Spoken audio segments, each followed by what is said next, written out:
ჩვენ ხო ხედავთ სადამ ამერიკულ ფონდებს ახალმა ადმინისტრაციამ ცხვირი არ წააკეთა, იქამდე არავის უნდა ეღიარებინა, რომ ამერიკული ბიუჯეტიდან ეს ფონდები თანხას ხარჯავდნენ როგორც შემდეგ ადმინისტრაციებში აფასა თაღლითურად თანხას ხარჯავდნენ სხვა ქვეყნებში არეულობის მოსაწყობად. იგივე სიტუაცია არის ევროკავშირის ფონდებთან დაკავშირებით. აქაც დიდი ხანია ჩვენ ამაზე ვსაუბრობთ. როგორც ჩანს, ბოლოს სანამ ცხვირს არ წაიკეხავენ თვითონ და ეს ერთ-ერთი მაგალითია სწორედ იმის, რომ თვითონ წაიკეხეს ახლა უკვე ცხვირი და სხვათა შორის ევროპის სახალხო პარტია EPP არის ამაზე აღშფოთებული, როგორც ხედავთ, რომ ევროკავშირის ბიუჯეტიდან ფული იხარჯებოდა ლობიზმისთვის. სხვა რამის მთელი ამ ხნის განმავლობაში, რომ ესაა ჩვეულებრივად ეს არის სწორედ კორუფციის ნაირსახეობა, როდესაც საჯარო თანხები გამოიყენება პოლიტიკური ვიწრო პარტიული თუ გარკვეული ვიწრო ჯგუფის ინტერესებში მყოფი პოლიტიკური დღესდღეობის წინ წასაწევად. ეს ლობიზმი საქართველოში ხილულია. ჩვენ ნახეთ მაგალითად საპარლამენტო არჩევნების წინ, რომ ევროკავშირის ფული იხარჯებოდა ქართული ოცნების წინააღმდეგ საარჩევნო კამპანიის საწარმოებლად. ევროკავშირის ელჩი პირადად იყო ჩართული ქართული ოცნების წინააღმდეგ საარჩევნო კამპანიაში. ევროკავშირის ფულით ფინანსდებოდა საარჩევნო ღონისძიებები, მათ შორის შეგახსენებთ, რომ 20 ოქტომბერს არჩევნებამდე რამდენიმე დღით ადრე საბოლოო, ასე ვთქვათ, საჯარო აქცია ჩატარდა არა პარტიების მიერ, არამედ ევროკავშირიდან დაფინანსებული NGO-ების მიერ. ზუსტად ეს გახლავთ ლობიზმი, ეს გახლავთ კორუფცია, ეს გახლავთ უცხო ქვეყნის არჩევნებში ჩარევა, რასაც ჩვენ საპარლამენტო არჩევნების წინ ხედავდით. და ეს არის სწორედ ახლა რაც აღიარა თავად კომისიამ, რომელსაც თქვა ფაქტორია დაადასტურა, რომ თანხები არამიზნობრივად ლობიზმისთვის იხარჯებოდა, მათ შორის სპეციფიურად იხარჯებოდა ოპონენტების გასაჩუმებლად, მათ დისკრედიტირებისთვის იხარჯებოდა, რომ არ გაეწიათ პოლიტიკური ოპონირება გარკვეული საკითხების მიერ.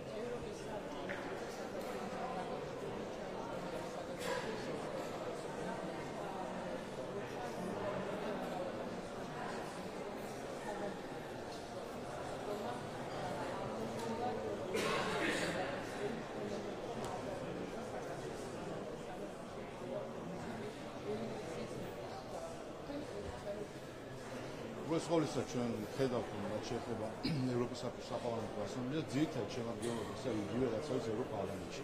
ევროკავშირის წევრ ქვეყნებს აქვთ არ უმრავლესობა, მათი პოლიტიკური გავლენა არის გარანტირებული და ხანდახან პერსონალური შემადგენლობაც კი იგივე არის, რაც ევროპარლამენტში თუ დავაკვირდებით ევროკავშირის წევრ ქვეყნების წარმომადგენლებს და დამოკიდებულებაც შესაბამისი არის. ასე რომ არაფერი გასაკვირი ასეთ რეზოლუციებში არ არის, ნახავთ იგივე სახელებს, იგივე ლიტველებს, იგივე ესტონელებს, იგივე უკრაინელებს, რომლებიც ევროსაბჭოში მანამდეც ქართული ხალხის წინააღმდეგ ცდილობდნენ გარკვეული მექანიზმების ამუშავებას. მათ შორის შეგახსენებთ 2022 წელს ევროსაბჭომ საპარლამენტო ასამბლეამ მიიღო რეზოლუცია, სადაც მიხეილ სააკაშვილი აღიარეს პოლიტპატიმრად და მისი გამოშვება მოგთხოვს. ასეთი რეზოლუციების შემდეგ რაზე უნდა ვისაუბროთ საერთოდ? კიდევ ერთხელ, როცა ესტონელების, ლიტველების, უკრაინელების და ზოგიერთი სხვა პოლიტიკური ჯგუფების შუაზე დადის ამხელა ასამბლეა და ქართული ხალხის საწინააღმდეგო ქართულ ხალხს თავდასხმის რეზოლუციებს იღებს, მათ უნდა სერიოზულობა შემდეგ დაკარგულია. რაც შეეხება თავად ამიტომ ელაპარაკონ ერთმანეთს, რახან არ უნდათ რომ იყოს ინკლუზიური დიალოგი და ხედავთ რომ მათ უნდა ყვირილი და არა დიალოგი.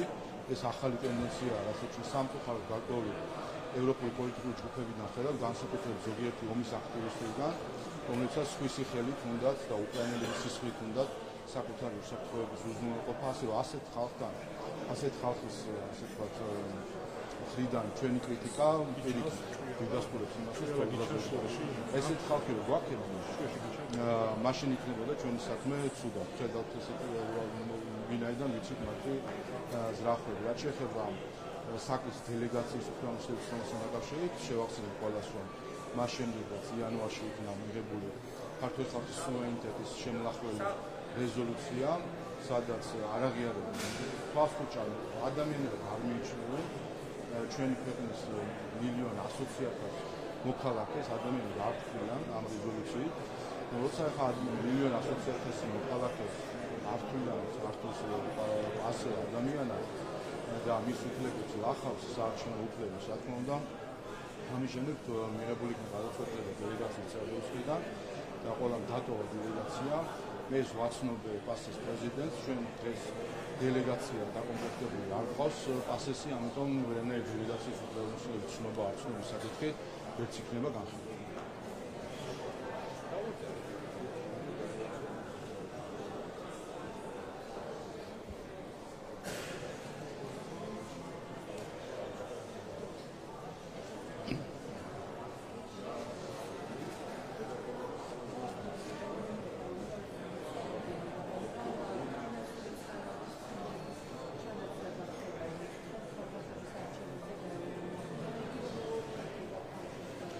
ემსახურება ზუსტად იგივე მიზნებს, რასაც ემსახურებოდა მანამდე ამერიკული დაფინანსება, რომელიც ამერიკის შეერთებული შტატების ახალი ადმინისტრაციის ხილებითვე იყო თანხები, რომელიც იხარჯებოდა სხვა ქვეყნების ასარევად ხელისუფლებების ცვლილებისთვის, დესტაბილიზაციისთვის. ამერიკის ახალმა ადმინისტრაციამ ამხილა ეს მავნე პრაქტიკა და ჩარევა სხვა ქვეყნის შიდა საქმეებში, შეწყვიტა ეს დაფინანსება, მაგრამ ხედავთ რომ ასე ვთქვათ, როდესაც სიცარიელი იქნება, იქ სხვა ძალები ყოველთვის შენის ცდილობენ ამის შევსებას. ეხლა არის ცდილობა, რომ შეავსონ გარკვეული ვაკუუმი, ჩაანაცვლონ ამერიკული ფონდები და რაც ადრე აკეთებდნენ ამერიკული ფონდების ხელით, მარჯვენა ხელით, ეხლა მარცხენა ხელით გააკეთონ ბრიტანული თუ სხვა ევროპული ფონდებით. ეს ერთი და მეორე, მე გუშინაც ვთქვი, მე მაქვს დიდი ეჭვი, რომ ეს არის კორუფციული გრანტი. და გამოცხადებული თითქოს ეს არის კონკურსი თავისუფალი.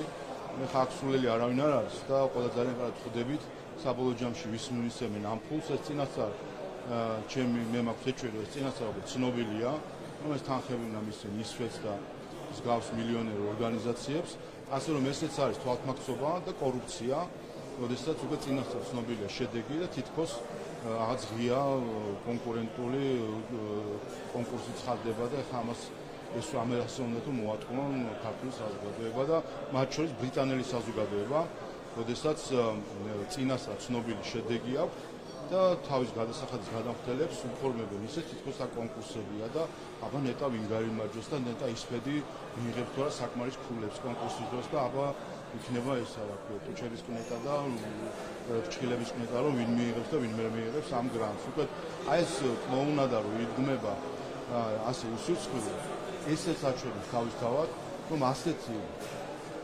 ასეთი საქმიდან კეთილი ნაყოფი არასდროს არ იქნება.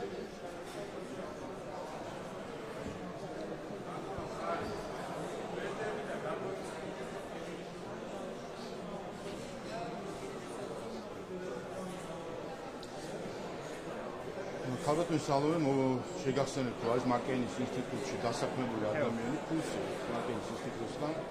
მაკეინის ინსტიტუტი შეგახსენებთ, რომ არის ომის აქტივისტების ინსტიტუტი, რომელიც ეკაჩებიან, რომელიც ეწინააღმდეგებიან უკრაინაში მშვიდობის დამყარებას ერთი და მაკეინის ინსტიტუტის ხელმძღვანელი იყო, რომელმაც თბილისში ყოფნისას რადიო თავისუფლებასთან ინტერვიუს დროს კითხვაზე, რომ არსებობს მოსაზრება და შიშები შეიძლება სანქციების დაწესებამ სხვა ნაბიჯებმა ესკალაცია გამოიწვიოს რუსეთთან და შეიძლება სამხედრო კონფლიქტში გადაიზარდოს. ამ კითხვაზე ქალბატონის სალომის უფროსმა უპასუხა, რომ მე რაო შემოვარ ვიღაცას დახოცავენო, რაღაცები მოხდა, მე რაო თლიანად ხო ვერ დაგიპყრობენ.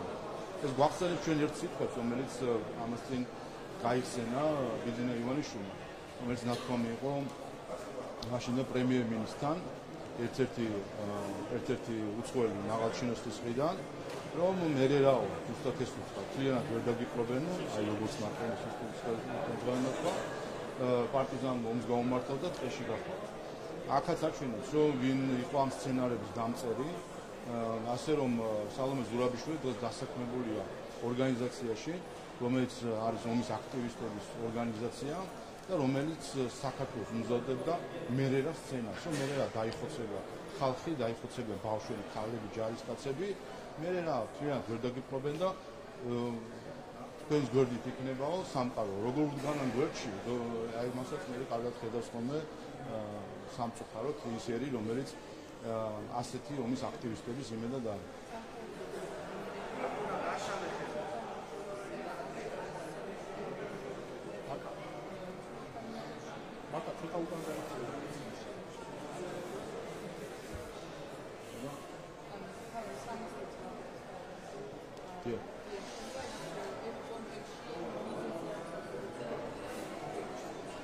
პრემიერ-მინისტრმა განმარტა რაც შეეხება ცვლილებებს მთავრობის სტრუქტურაში, ისე ცვლილებებს უსაფრთხოების სისტემაში, ამ გადაწყვეტილებების მიზეზები განმარტა და ჩვენ ყველანაირად მივესალმებით პარლამენტმა აირჩია სამსახურის ახალი ხელმძღვანელი კიდევ ერთხელ ამ შესაძლებლობას და ბატონ ანგლის წარმატებას ვისურვებ და დარწმუნებული ვარ რომ მისი პროფესიონალიზმი და პატრიოტიზმი ამ ორი ყველაზე მნიშვნელოვანი თვისების ნაზავი მას გამორჩეულ ხელმძღვანელად აქცევს უსაფრთხოების სამსახურის. რაც შეეხება აჭარის ავტონომიურ რესპუბლიკას, აქაც ბატონო თორნიკემ თავისი გადადგომის შესახებ განაცხადა და ისაუბრა ამასთან დაკავშირებით. პრემიერ-მინისტრმა და პრეზიდენტმა შეთანხმებით მიიღეს გადაწყვეტილება ახალი ხელმძღვანელის წარდგენისა და შესაბამისად მიდის განხილვები. ასე რომ მე წარმატებას ვუსურვებ ყველას ახალ პოზიციებზე და ასევე დარწმუნებული ვარ რომ როგორც ყოველთვის ეს მხოლოდ აამაღლებს ეფექტიანობას ეთნიკურ სამთავრობო სტრუქტურებისა და იცით მათ შორის რომ უკვე ინიცირებული არის და ჩვენ მომავალ წელს განვიხილავთ რეგიონული პოლიტიკის განვითარების სამინისტროს შექმნას და ამ მხრივაც იქნება ეფექტიანობა გაზრდილი რეგიონის მიმართ.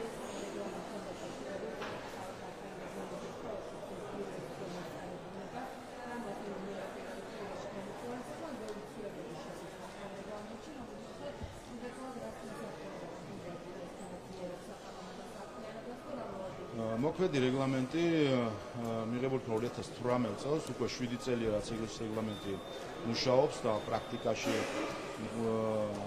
ხშირად გამოიყენება, ასე რომ ამ პრაქტიკას ვაგროვებთ არა მხოლოდ პარლამენტის წევრები, არამედ ჩვენი აპარატიც და ამიტომ უკვე ბოლო 2 წელია თითქმის მიდიოდა ამ პრაქტიკის შესწავლა და მუშაობა ახალ რეგლამენტზე საპროცედურო კომიტეტთან ერთად და პარლამენტის აპარატთან ერთად მე პირადად ხელმძღვანელობდი ამ მუშაობას და ამ სამუშაოს და გვაქვს ახლა პროექტი, რომელშიც არის მნიშვნელოვანი სიახლეები, თუნდაც ის რომ ყოველ სასესიო კვირას იქნება მინისტრი, იქნება ინტერპელაცია, რაც შესაძლებლობას მისცემს პარლამენტის წევრებს, ფრაქციებს, რომ ყოველ სასესიო კვირას, თუკი არსებობს აქტუალური საკითხები, რაც საინტერესო არის, დაიბარონ მინისტრი ან სხვა ანგარიშვალდებული პირი ministrებიდან და კონდეს ცოცხალი საპარლამენტო დებატები აქციებთან დაკავშირებით.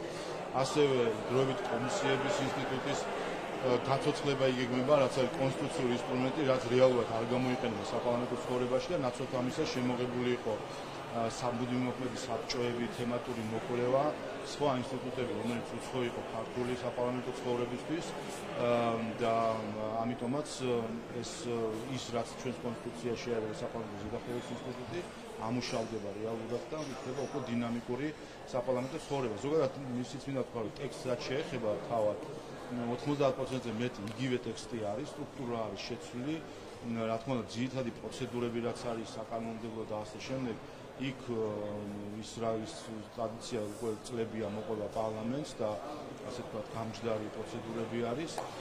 ამიტომ ამ ხრივაც არ იქნება სიახლე როგორც პარლამენტის აპარატის თანამშრომლებისთვის, ისე გარე პირებისთვის, რომ გაერკვნენ პროცედურებში, ვინაიდან ბევრი პროცედურა იგივე რჩება.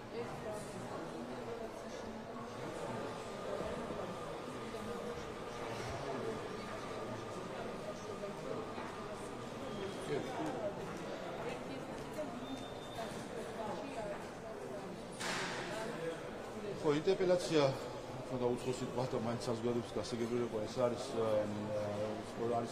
სადეპუტატო შეკითხვა არის, რომელიც ფრაქციის ან დეპუტატთა გარკვეული რაოდენობის მხრიდან ეგზავნება პრემიერ-მინისტრს, სხვადასხვა სიტუაციის მომხმარებლებს შეიძლება სხვა ანგარიშვალდებული პირები და შემდეგ ადრესატი ვალდებულია მათი დღის განმავლობაში მოვიდეს პარლამენტში და წერილობითაც და ზეპირადაც პლენარის ხმობის ფარგლებში უპასუხოს ამ კითხვას, რომლის შემდეგაც ასევე დებატები იმართება ამ საკითხთან დაკავშირებით. ამიტომ რა თქმა უნდა, როცა თუ კი ინტერესი ასრულებს ამ შემთხვევაში ხდება დაბარება, თავად ამ ინსტრუმენტის ყოველკვირეულ ასე ვთქვათ განმეორში ჩასვლამ უკვე აზრი დაუკარგა მინისტრისაც როგორც ინსტრუმენტს, რომელიც იცით თქვენ რომ ვინაიდან გაწერილი იყო მთელი წლის განმავლობაში, მოდიოდა ამა თუ იმ სამინისტროს წარმომადგენელი მინისტრი თქვათ სექტემბერში, წინა წლის ანგარიშით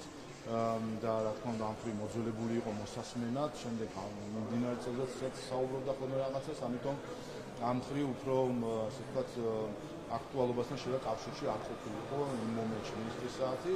ეს ახლა შესაძლოა იძლევა ნებისმიერ საკითხზე, იქნება ეს სამინისტროს პოლიტიკასთან დაკავშირებული ზოგადი საკითხი, კონკრეტული რაიმე პროექტთან დაკავშირებული საკითხი, ნებისმიერ საკითხთან ყოველ სასესიო კვირას იქნება შესაძლებელი რომ იყოს მოწვეული შესაბამისი პირი და გარდა ამისა ინიციირებულ ვარიანტში გვაქვს ასევე და განხილვის დროს კიდე დავაზუსტებ, ჩვენ გვინდა რომ ჩაკეტვა პარასკევთან დაკავშირებითაც მოიხსნას, რომ შესაძლებელი იყოს ავტორის და ადრესატის კონსულტაციით, რომ სასესიო კვირის სხვა დღეს ჩაინიშნოს, იმიტომ რომ საპარლამენტო დღის რიგით სესიისა პლენარის ხმობის დინამიური არის, სხვადასხვა დროს სხვადასხვა საკითხები გამოდის და ეს უფრო შესაძლებლობას მოგცემს, რომ მოვარგოთ დღის წესრიგს მინისტრის მოსვლით.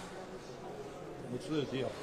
ესეც იყო გარკვეული დუბლირება მინისტრის საათზე და პრემიერის ანგარიშის შორის და პრემიერი რა თქმა უნდა გამოდის და მთავრობის და სამინისტროების საქმიანობაზე ანგარიშს აბარებს პარლამენტს, აქედან გამომდინარე ეს დუბლირებას მოიხსნება მინისტრის საათის გაუქმებით და პრემიერ-მინისტრის ანგარიში რჩება ივნისში, როგორც ყოველთვის და აქ იქნება ზუსტად შეჯამება მთავრობის და სამინისტროების.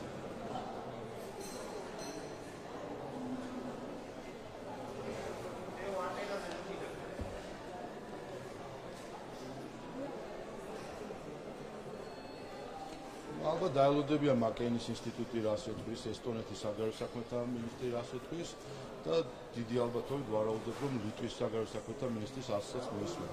ქართველი ხალხის აზრი რომ მათთვის მნიშვნელოვანი არ არის, ეს ვიცით, სადაც დადიან, თქვენ ხო დააკვირდით, მე რამდენჯერმე საჯაროდ ვიკითხე, ვისი ფულით დადიან ამ ტურებში, რომ იყვნენ ბალტიისპირეთში, სკანდინავიის ქვეყნებში, თუ ასე შემდეგ, ვისი ფულით დადიან. ხო წუწუნებენ ახლა რომ აღარ გვაქვს პარტიული დაფინანსება და დეპუტატის ხელფასია, ხო წუწუნებენ, ანუ ფული არ გვაქვს. ვისი ფული დადიან? აი ვისი ფულითაც დადიან და ვინც ფულს უხდის, ის უყვეთავს მათ მუსიკასაც, ის უყვეთავს მათ საარჩევნო პროგრამასა და არჩევნებში მონაწილეობა არ მონაწილეობა. ეს არის ჩვენ ორ დღეში აღნიშნავთ 9 აპრილს, ჩვენი ქვეყნის დამოუკიდებლობის გამოცხადების დღეს და იმ ტრაგედიის დღეს, როდესაც ჩვენი თანამოქალაქეები დამოუკიდებლობის იდეას შეეცედნენ. და ჩვენი დამოუკიდებლობის გამოცხადებიდან 34 წელს ყავს პოლიტიკურ ლანდშაფტში პოლიტიკოსები, პარტიები და არაკომერციული ორგანიზაციები, NGO-ები, რომლებიც არიან ჩვეულებრივად უცხო ქვეყნის და ჯგუფების ინტერესების გამტარებლები საქართველოში.